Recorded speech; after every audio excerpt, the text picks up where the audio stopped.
Simple Zidane এক পায়ওয়ালাকে দেখো মেলার পথে যেতে যেতে। জিদান হাসি মুখে পাইওয়ালাকে বলল, আমাকে একটা টুকরো দেবে কি? পাইওয়ালা জিদানকে বলল,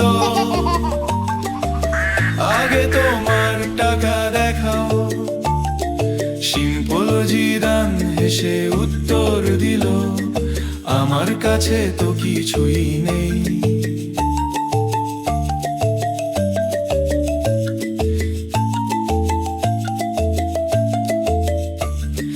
সিম্পল জিদান গেল মাছ ধরতে, ভাবলো একটা বড় মাছ পাবে, কিন্তু হাতে যা এলো শুধু মায়ের বালতির পানি। সিম্পল জিদান হাঁটতে হাঁটতে গেল কাঁটায় কি ফল ধরে দেখার জন্য। কাঁটা তার আঙুলে মিধে গেল, যন্ত্রণায় বসে বাঁশি বাজাল।